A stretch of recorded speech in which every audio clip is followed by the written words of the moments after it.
About yourself and why you're running to become our next U.S. representative. Okay, good evening, everyone. My name is Pat Kasprzak, and I'm delighted to be here tonight, and I thank y'all for coming out. I'm running for Congress because, like many of you, I've just grown disgusted with what's been going on in Washington, D.C. I'm tired of the career politicians caring more about their power base and not worrying about what their constituents want.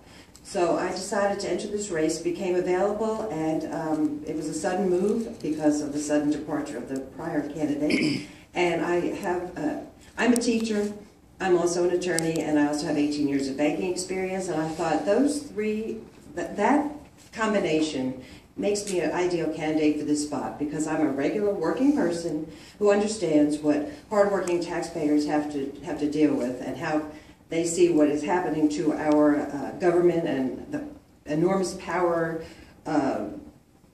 grab that's been going on. We're tired of Obamacare. We're tired of the entitlement base growing. We're tired of politicians just caring more about keeping their own jobs and worrying about what their constituents want. And that's why I'm running. I'm also running because I think that it's important that more women get involved in politics.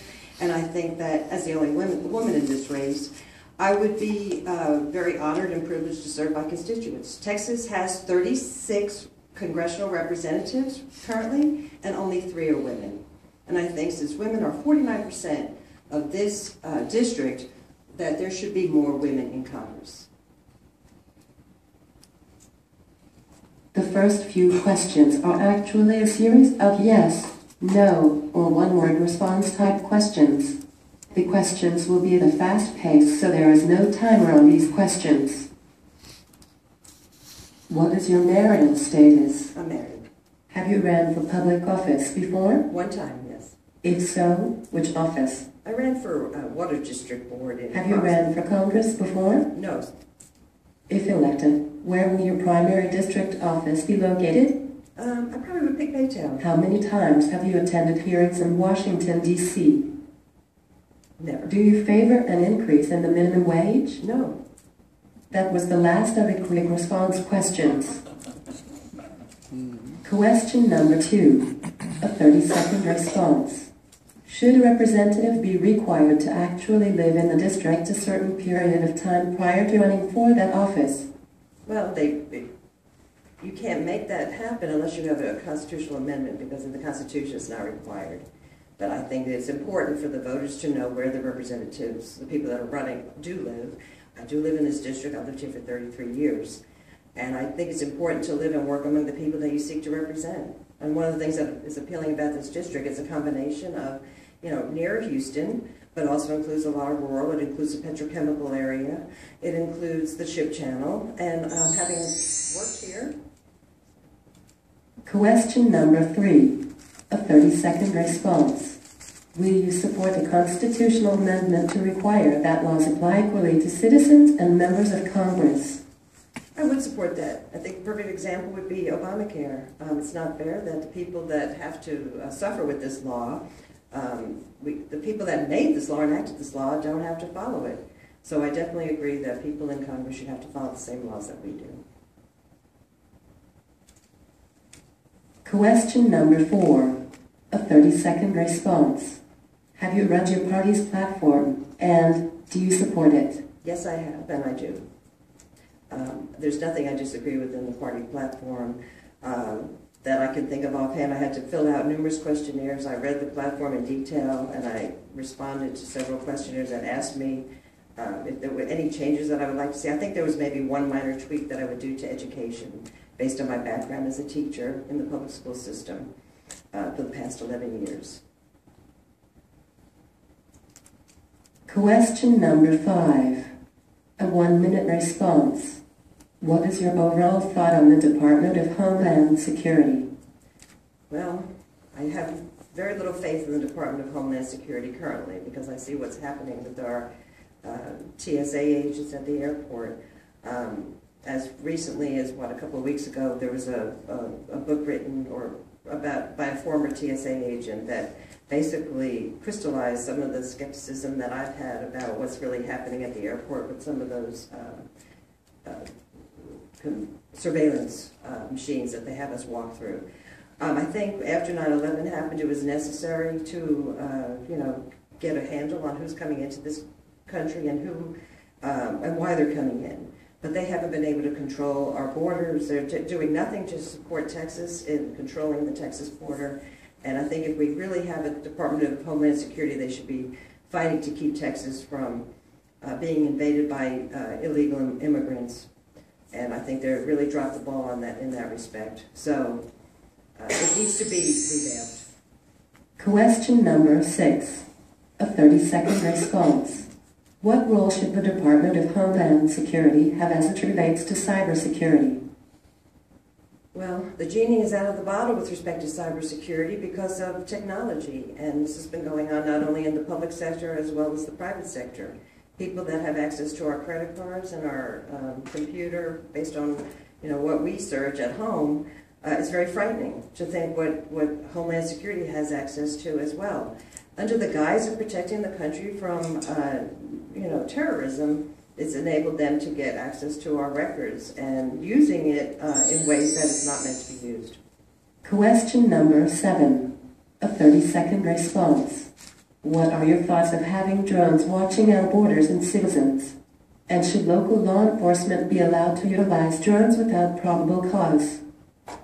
I think using drones to watch our borders is a good idea. I don't think that using drones to watch our citizens is a good idea. I think we've already watered down our Fourth Amendment rights and our Fifth Amendment rights under the Bill of Rights. So I think by having drones, allowing them to use drones to monitor our citizens without probable cause is a violation of our civil rights, our civil liberties, excuse me. But as far as protecting the border, I'm all for that since we don't seem to have the manpower or the troops in place. Question number 8, a 30-second response. What are your thoughts on the war on drugs? I think the war on drugs has been a disaster. I think it's been a waste of money. I think the problem is that the biggest problem we have with the war on drugs is Mexico and the cartels, and we need to do something more than just give it lip service. The war on drugs has become a way for many of our municipalities just to have income. We have a lot of children, we have a lot of people that are getting criminal records for minor violations. Question number 9, a 30-second response. Is government spending out of control? If so, what should be done to reduce it? Cut government size if you want to cut spending. Yes, it's out of control. Obamacare is a perfect example. How much money has been wasted on developing and designing a website that doesn't work, and now having to pay experts to come in and try to fix that. Every time Washington tries to fix a problem, they just grow government. And when you grow government, you have to build another department to handle it. And when you do that, it costs the taxpayers money. And most of the time, they are totally inefficient with whatever they do. Government is not the solution to our problems. Question number 10, a 30-second response. What is the first piece of legislation you will personally author? As a school teacher, I would author the bill to totally take away, abolish the Department of Education. It's a waste of taxpayer money. We have too many people right now in school districts across the state, and especially across our district, that do nothing but comply with red tape forced on districts by the Department of Education, money that could better be spent educating our students. Texas knows how to educate its students, as all states do. We don't need Washington breathing down our necks. Question number 11, a 30-second response. On which committee do you feel you are best qualified to serve? Please explain. That's a hard question. I'd be flattered to serve on any committee, but I would like to serve on the Justice Committee, if there is such a thing, Judicial Committee. Since I have a background in law, I would like to be able to give my input as to what types of individuals would make the best judges in our system. Federal judgeships are very important. Even though the House doesn't have a say in who gets selected, we would have input into the types of candidates that are being recommended. Question number 12, a 1-minute response. Please share your thoughts on amnesty for the estimated 12.5 million illegals in the United States. I think that we should not do an amnesty. I think that we do need to have common sense solutions to fixing our immigration problem, starting with closing the borders, but also with providing some type of documentation for working so that the people that are here working are not working under the table and they're paying their fair share of taxes. Many of the services that the illegal immigrants use, such as healthcare, education, any of the food stamp programs that we have, are paid for by the hardworking people of Texas. The people that are working here, if they want to work here legitimately, then they need to pay their fair share of the income taxes that go along with that. Amnesty is definitely something I will not entertain. I don't even want to see citizenship for these individuals. I think it should be a work permit system and just something that we can verify who they are, do a criminal background check on them, and make sure that they are contributing to the system instead of just taking, because our entitlement programs right now, as you know, are out of control. Closing comment. A 1-minute response. You will have 1 minute to offer closing comments. I would like to just reiterate the fact that I am a teacher in the trenches every day, 11 years experience teaching in the 6th largest high school in Texas. And I see what many of our societal problems are on a daily basis. And I think a lot of it has to do with the growth of big government trying to be the parent to all of the people in this country instead of just letting us live our lives as free as possible. We need less government. But I also want to reiterate as well that I am the only woman in this race. And I think it's important for Texas to have more women representatives. Because let's face it, folks, my esteemed colleagues that are running against me in the primary are all qualified. But let me say this, when the Democrats when they start talking about the war on women, and they start mentioning that the Republicans are anti-women, it would be much better to have more women in power in Congress that could step up and take that microphone like me.